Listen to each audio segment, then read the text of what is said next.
तो दोस्तों आज हम फिर से आपके लिए लेकर आए हैं देश दुनिया की तमाम ताज़ा बड़ी खबरें। सबसे पहली बड़ी खबर में आपको बताएंगे दोस्तों कि ईरान के सामने अमेरिका ने टेक दिए घुटने। जंग रुकवाने के लिए पाकिस्तान के बाद पहुंच गया कतर। अब जल्द ईरान अमेरिका के बीच रुकेगी जंग। ईरान ने झुकने से किया इनकार। पश्चिम बंगाल के बाद अब असम के मुसलमानों ने भी बकरा ईद के त्योहार पर गाय की कुर्बानी न करने का ऐलान किया। असम के मुख्यमंत्री ने मुसलमानों का किया शुक्रिया अदा। ईरान अमेरिका की जंग में बर्बाद हुआ नितिन गडकरी का परिवार। 200 कंटेनर सेब, 400 कंटेनर केले नितिन गडकरी के परिवार के सड़ गए, जिसके कारण करोड़ों रुपये का हुआ नुकसान। पाकिस्तान की तरह ही एहसान फरामोश निकला ताइवान। पहले ली मदद, फिर भारत को दिया धोखा। भारत के खिलाफ उगला जहर। बांग्लादेश में बिक गया डोनाल्ड ट्रंप के नाम का भैंसा। बकरा ईद पर होगी कुर्बानी।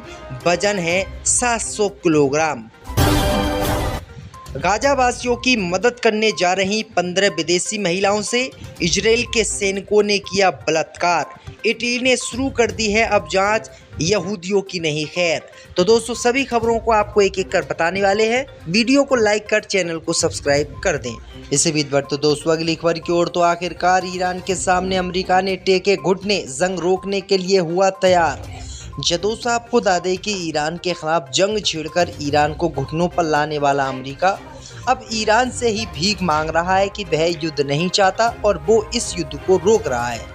अब खबर आ रही दोस्तों कि कतर और पाकिस्तान की मदद से अमेरिका ने ईरान के सामने एक प्रस्ताव भेजा है और मांग की है कि वो इस प्रस्ताव पर साइन करके ईरान, अमेरिका, इजराइल के बीच जो जंग चल रही है उस जंग को ख़त्म कर दे।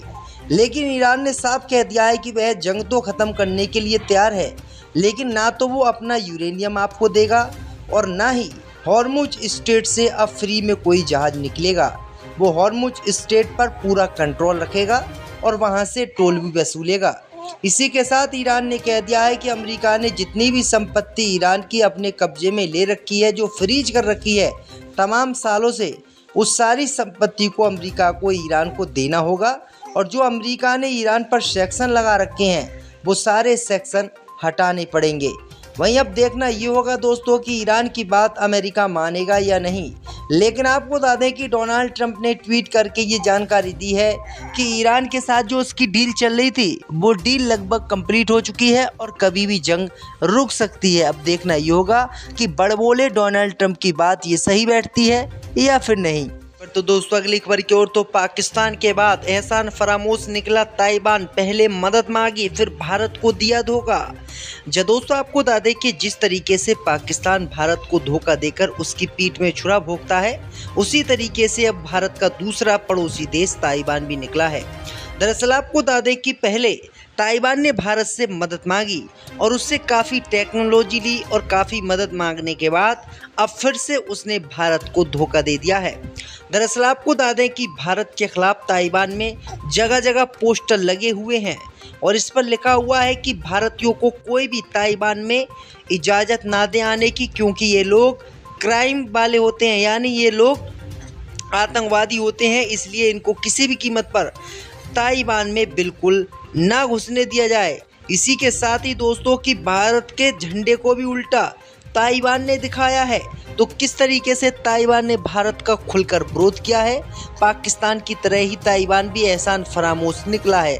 अब देखना ये होगा कि मोदी सरकार जिस ताइवान की जमकर मदद कर रही थी उसने पीठ में छुरा भोंक दिया है और अब देखते हैं मोदी सरकार ताइवान के खिलाफ क्या एक्शन लेती है।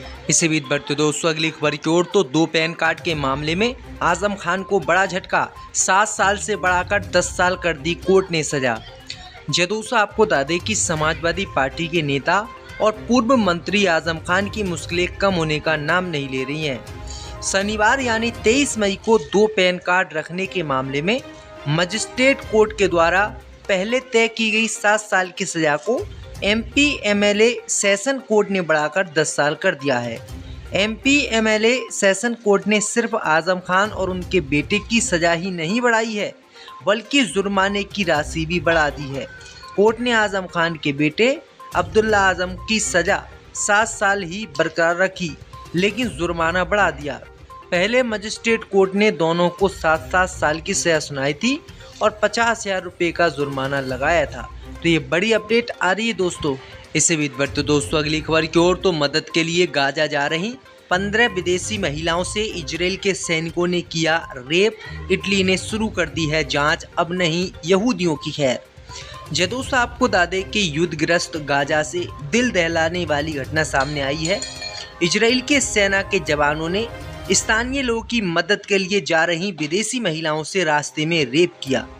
इजरायली हिरासत में रिहा किए गए गाजा सहायता अभियान के कार्यकर्ताओं ने आरोप लगाए हैं कि उनके साथ यौन शोषण किया गया। जब अगर वो संबंध बनाने के लिए मना करती तो इजराइल के सैनिक उनको मारते पीटते और उनके साथ जबरदस्ती बलात्कार करते।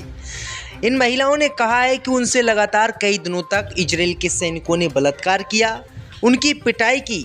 अगर वो नहीं मानते तो उन पर गंभीर आरोप लगाते। वहीं आपको बता दें कि गाजा के लिए राहत सामग्री लेकर जा रहे फ्लोटी का जहाज को रोकने के बाद इजराइल के बलों ने 430 लोगों को हिरासत में लिया था। इनमें से कई कार्यकर्ताओं ने रिहाई के बाद इजरायली सैनिकों के द्वारा अत्याचार का खुलासा किया है।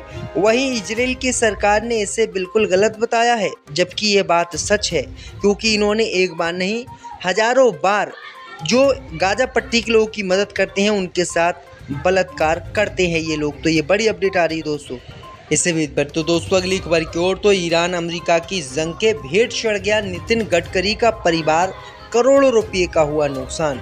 दोस्तों आपको बता दें कि ईरान और अमेरिका के बीच जो जंग शुरू हुई थी, उस जंग में भारत के रोड मंत्री नितिन गडकरी बर्बाद हो गए हैं। नितिन गडकरी ने बताया है कि ईरान युद्ध की वजह से उनके परिवार को अरबों रुपये का नुकसान हुआ है। गडकरी ने नागपुर में आयोजित एक कार्यक्रम में ये बातें बताई हैं। उन्होंने कहा कि मैं शुगर से डिटर्जेंट बनाता हूँ, ये काम मेरी बहू देखती है और हमारे 100 कंटेनर हर महीने अमेरिका जाते थे, लेकिन जैसे ही लड़ाई शुरू हुई हमारे कंटेनर जाने बंद हो गए, हमारा पूरा धंधा चौपट हो गया। केंद्रीय मंत्री ने ये भी बताया है कि हमारे सेब केले का व्यापार भी था, 200 कंटेनर सेब के थे, वो भी ईरान युद्ध की वजह से सड़ गए, और 400 कंटेनर केले के थे, ईरान युद्ध की वजह से ये भी रास्ते में अटके रहे और ये भी सड़ गए, जिससे हमें अरबों खरबों रुपये का नुकसान हुआ है। और ये बहुत बड़ा नुकसान नितिन गडकरी को हुआ है। देखना ये होगा कि मोदी सरकार उनके नुकसान की भरपाई करेगी या फिर नहीं। इससे भी तो दोस्तों अगली खबर की ओर। तो बांग्लादेश में बिक गया डोनाल्ड ट्रंप के नाम का भैंसा, बकरा ईद पर होगी कुर्बानी। दोस्तों आपको बता दें कि बांग्लादेश में एक दुर्लभ एल्बिनो भैंसा पिछले कुछ दिनों से सोशल मीडिया पर चर्चा का विषय बना हुआ था। इसकी वजह उसका नाम और उसकी हेयर स्टाइल था, जो अमेरिकी राष्ट्रपति डोनाल्ड ट्रंप से मिलती जुलती थी। इसी कारण इस भैंसे का नाम बांग्लादेश ने डोनाल्ड ट्रंप रख दिया था। अब ईद उल अजहा से पहले ये चर्चित भैंसा बिक चुका है। ये भैंसा बांग्लादेश की राजधानी ढाका के पास नारायणगंज जिले में स्थित था।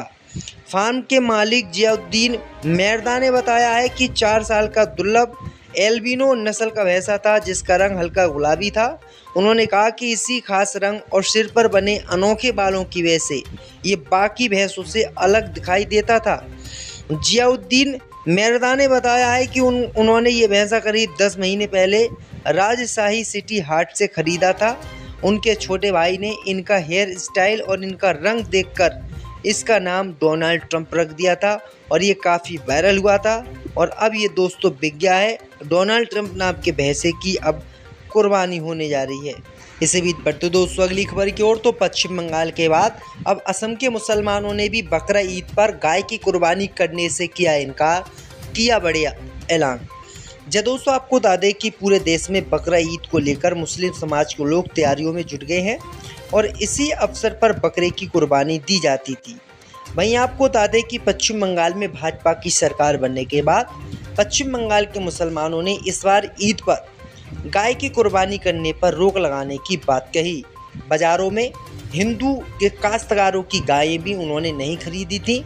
जो हिंदू काश्तकार बेचारे इतनी मेहनत से कई महीनों से इन गायों को पाल रहे थे, उन्हें उम्मीद थी कि बकरा ईद का त्यौहार आएगा तो उनकी गाय बिक जाएंगी और अच्छे पैसे उन्हें मिलेंगे और उनकी आर्थिक स्थिति सुधरेगी।